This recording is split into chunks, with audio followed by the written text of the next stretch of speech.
Welcome back to the second part of the Healing Grief class. Grief is not something that you get over it. It's an experience of life. It comes with a package of humanness. We lost, we go through transformations. And in the process of grief, and this is something very important that I want you to remember, many people experience grief and technically they want to rush through it. When you have experienced loss and you have experienced depressive feelings or just the normal grief process, what you are doing is you're redefining yourself in the process without that element. Like if your dog died, I have a friend right now that her dog died. And she's grieving. She told me, please, I don't want to talk to anybody. I don't want to receive calls. And I respect that because right now she's taking an introspective look and trying to redefine herself without something so simple as her dog. But for her, it's not simple. It's meaningful and important because it's not only the loss of a pet, but all that all the emotions that encompass. And it's very important for us to remember that that is what grief is all about. By the way, if you are interested in signing for a grief class, we are looking for 7 people, and we will take all the precautions for the class. You can call 541-404-1175. Now, I wanted to read. I have a little paper here that talks about understanding grief within the family. How can you help somebody who is grieving? First, if any family member needs space to be alone and quiet, give it. Just give the time, give the space.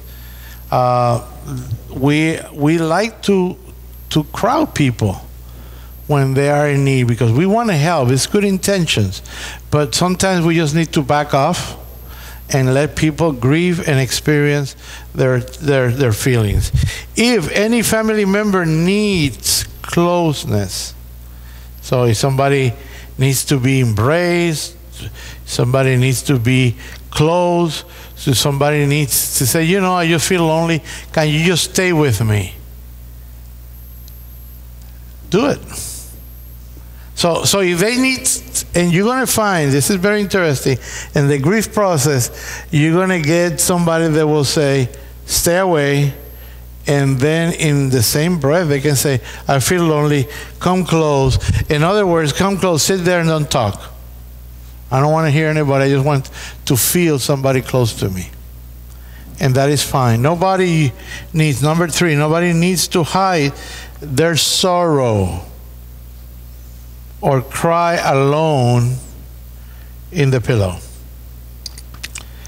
When tears come, you are allowed, and the group around you have to give you permission. By that I mean the family, friends, it's okay to cry. It's okay to cry. And you don't need to have a reason because many times people who are in the process of grieving, they don't even know why they're crying. So you don't need to really, you just let people cry. It's fine. Periodically, we will get together as a family to assess how we are adjusting to the loss. Remember, these are family techniques. So you can do a circle and say, how you doing? Do you miss mom? Do you miss a grandma? How are you dealing with? By the way, the American way of doing this is by getting busy.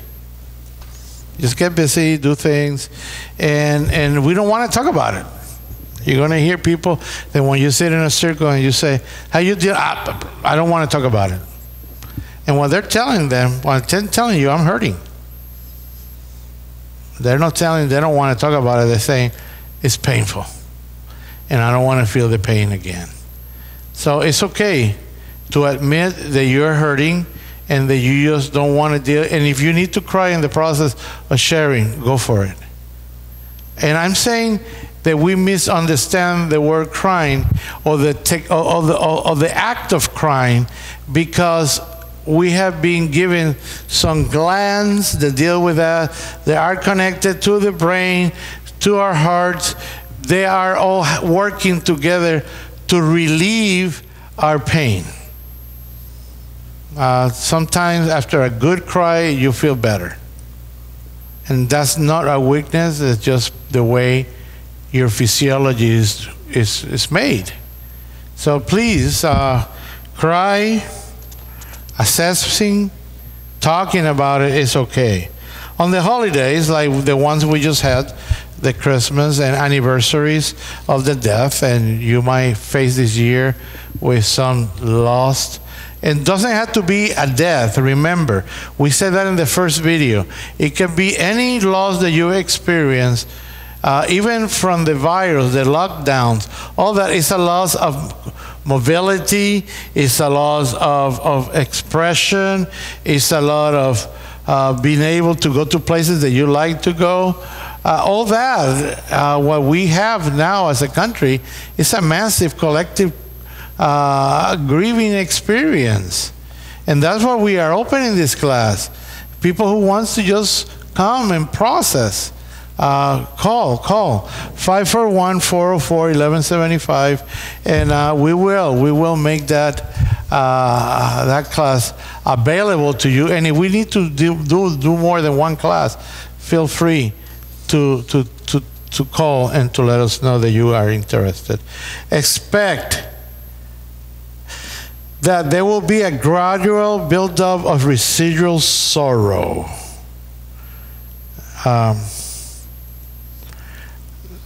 Grief doesn't have a beginning. Well, it has a beginning, but usually it doesn't have an end. And you say, well, you know, you're still crying, and the experience of the loss was like a year ago or 2 years ago. Well, you know, grief doesn't ask for permission. Just show up and pops and comes. And you think that when you less expect it and you're not thinking anything, it pops and comes. It's very important, because I lost my father, my stepfather, many years ago, and many times out of the blue I will see something connected with parents or grandpa or something, and it comes sadness to my head, and I feel sad, and many times I could even cry, because it just reminds me of my stepfather and his death. My mom is experiencing some Alzheimer's. So there is another way of loss. It's anticipatory grief. I'm already thinking about the fact that she might die. And that I lost her in a way, because now our communication is very different because of the memories and all that are compromised or gone. So there is different types of grief. It's okay to experience them and to feel the sadness of it. Understand that no family member in particular can meet all the one person's needs. I'm saying this because many people believe, you know how we say in English, I have this, don't worry. You know, I can deal with it. Well, the healing of grief is a communal experience. I want to say this, I'm Puerto Rican. And in my country, this class do not work. I'm going to tell you why. In my country, especially in the countryside, and as we have become more industrialized as a nation, and our social structures have changed, we have changed the way we deal with grief, so we have to create classes. In my country, like I was saying, people go to people's homes, and the community sits there. I remember when I was growing up, if somebody died in the community or something great happened in the community, first of all, TVs were off, and the whole community. Don't tell me how that came about, but that's the way it was. Everybody, and then around 6:30, you know, everybody took their bath, and then you went to the house. They had like hot chocolate, and they had some cheese and all that good stuff that we don't eat anymore. They used to have those things, and people will sit outside. They get this foldable chairs and all sit around, and they talk. They talk. They talk. They talk. They talk. For 10 days they did that. 10 days. I was a kid. I sat there. I did not understand why we were doing this. Some people were praying, some people were talking, but that's the way they processed the grief, and they dealt with the pain, and it was a communal feeling. Everybody was in this together. So remember that some family members will adjust faster than others. Don't expect that, oh, I'm done with my grieving, technically. And then you say, why are you still grieving? Because we don't compare ourselves to nobody in the grieving process. We are, every grieving process or every person who is grieving is individual. There are somebody just, they do it by themselves. Understand that many people will soon forget you're lost. And that's okay for them, but not for you. And if you lost or forgot their loss, you always have to remember they lost, they are experiencing loss. Be respectful. Be respectful. We will not expect any one person in the family to be the strong person who supports the rest of the family. You know, one of the things that is really sad is when you have this loss of the father, and they turn to the older kid, and say, "Now you're the man of the family." That's not fair. You don't have the age. He don't need that responsibility. We don't have to give him the whole load of everything. I have seen that happen many times.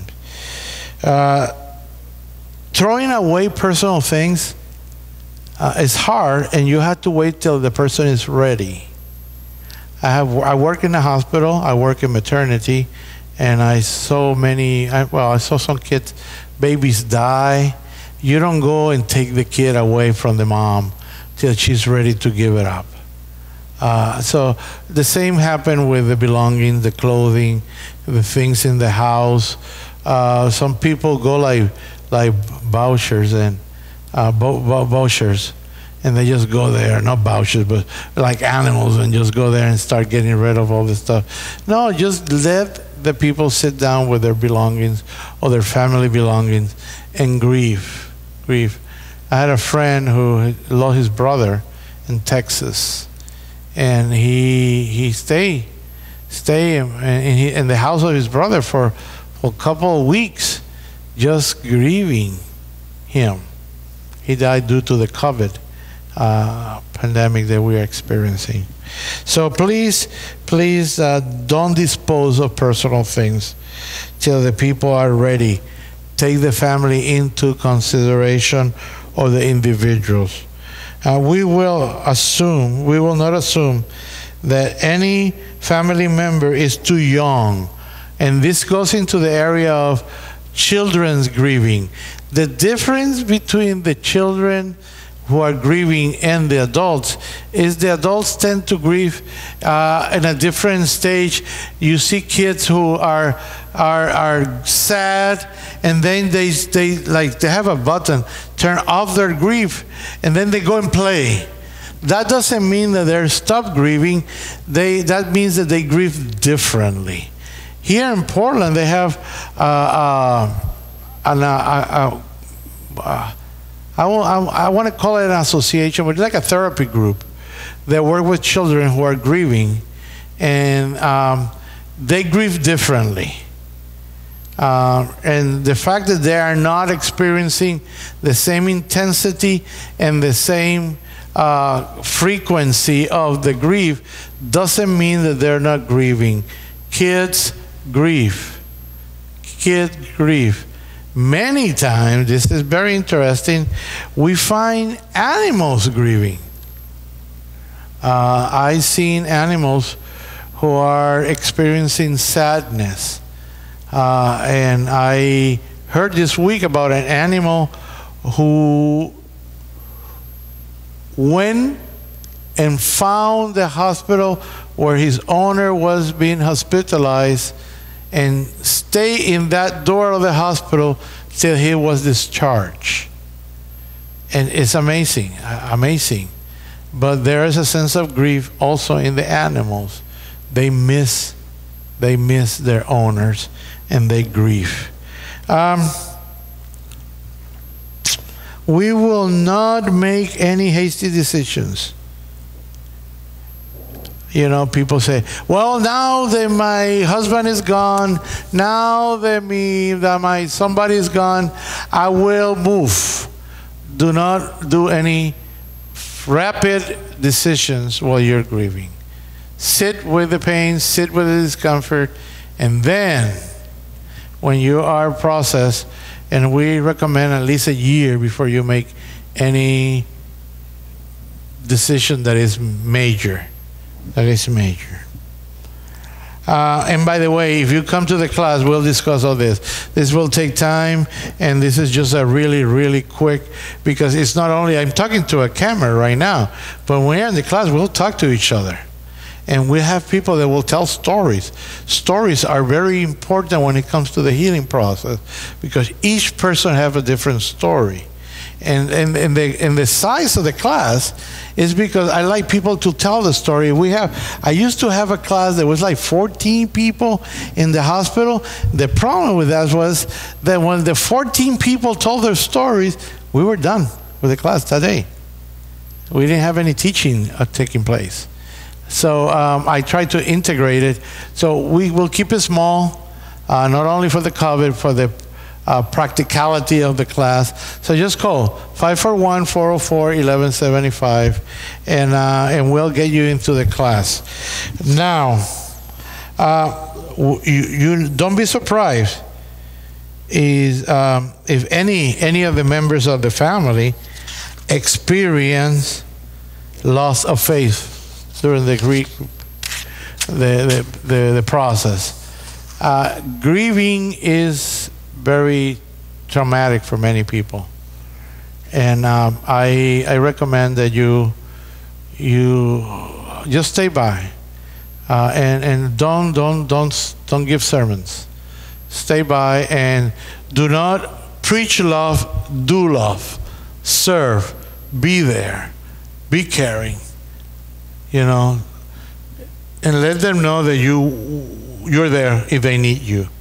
And many times they will need you, and they will talk, and you want to answer, but sometimes the answering doesn't need to be done or profound. So we need to learn how to listen if you are part of that family.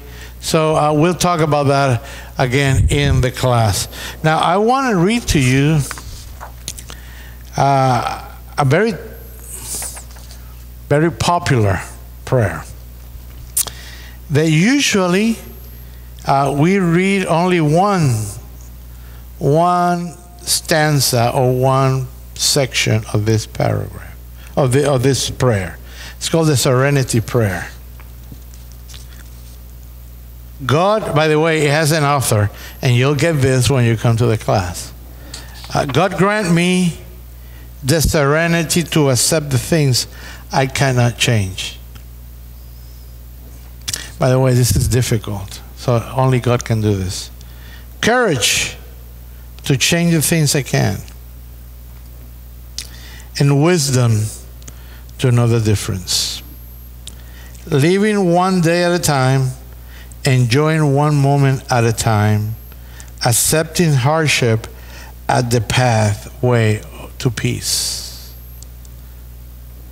You know, in life, many times seems like the contradiction of life bring a resolution to life. And that is a mystery that I will never understand. But it says here, accepting the hardships as a pathway to peace. Taking, as he did, this sinful world as it is, not as I should have it. Trusting that he will make all things right if I surrender to his will. That is a very key word, surrender. That I might be reasonably happy in this life and supremely happy with him forever in the next. Wow. That is the serenity prayer. God grant me the serenity. So I pray that you will receive the serenity from God as you continue thinking about how to process your grief. And excuse me, if you come to the class, we have all this information. We have the angers and doubts, the gratitude material, and I will finish with the holiday survivorship skills. And we'll do this really quick because we have 8 more minutes. Acknowledge grief work is real work. We face the holidays, by the way. We just finished the holiday. We are going into now the new year, and we already went through, we started in February, and it's going to be what, Valentine's? And that's another grief period, because if you have a husband, a wife, a kid, or you lost a job, this time of the of Valentine's and all the things that we're going through are difficult. So acknowledge the grief is real work. This is not a gimmick. It's a real feeling. Allow yourself to be human. You know how many people have an S under their shirts, you know, and they fly and they have a cape and they believe that they're super people. We are not super. We are merely humans, and we experience humanness. As you face holidays or face any time special, prepare ahead. Trying to change routines. Discuss with people how we are going to acknowledge the lost, like Thanksgiving and the turkey. Is that he was the one who carved the turkey. Now do a ceremony of passing the knife to somebody else and have that person carve the turkey. And talk about, like in the poem that I read in the first recording, talk about Barbara, talk about Joseph, talk about whoever needs to be there and that is not there. And then include him in the conversation, and then go on with new routines and new things. Set limits. Tell your family, friends, and yourself now that you will continue remembering this person, that you are on stress reduction diet this holidays. So what we do is we try to remember, we talk about it, but we try to create new traditions. New traditions. So don't overdo it. Don't over shop. Don't over cooking. Don't overcomplicate. And don't over worry this year. So maybe this holidays or this time, instead of coming everybody to your house, you go to somebody else's house. So you don't have to deal with the cooking. You're grieving. You are probably the first year after you had the loss, and you don't want to go through this.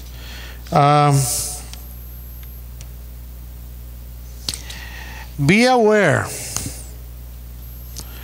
of yourself. You know, many times we don't connect the dots about ourselves. We are good with other people. We're not so good sometimes with ourselves. Strive for balanced lifestyle. Exercise, set priorities. And I'm going fast because I think the time is coming really, really fast. And I like the way this writer is putting this together. Don't overdo on the eggnog. Don't get drunk. Drunkenness. And people get drunk. I have people coming to my class tipsy. Don't drink. You might not feel, but it's going to come back. And we want to process with the purpose of moving forward. Tell others clearly what you want. You say, they don't get it. No, you tell them, I don't want you in my house. I don't want you to do this. I don't want you. You say no, or yes, or everybody goes but you stay, or whatever you need at this moment, go ahead and say it, especially during the holidays. Honor the old traditions and create new ones. Be generous to yourself. And instead of looking at life as a loss, celebrate life. Celebrate life. There will be some handouts that talk about how to process the shopping early. I'm going through this. The same thing about baking and all the stuff that you do during the holiday, how to do it so you kind of protect and at the same time process. Go to different churches. When you come to a church and you have lost, they always ask you for your loved one. Or they will. So if during the holiday you want a little space, you can come to my church or we can go to yours. But just find where it's less hard for you. And don't wait till the last moment to do changes. Anticipate the changes and work with them. Okay, let me see if I have anything else that I'm missing here. And don't be afraid of changes. If you had to change, you had to do different things different ways, that is okay. You're not disrespecting your loved one, or you're not dishonoring whoever was your loss. By the way, remember, loss are not only people. It can be functions, it can be jobs, it can be anything that was part of your life and it's not there anymore. Now, we will be discussing this in the class. We are looking for 7 people that would like to come to the Healing Grief class, and you can call my phone.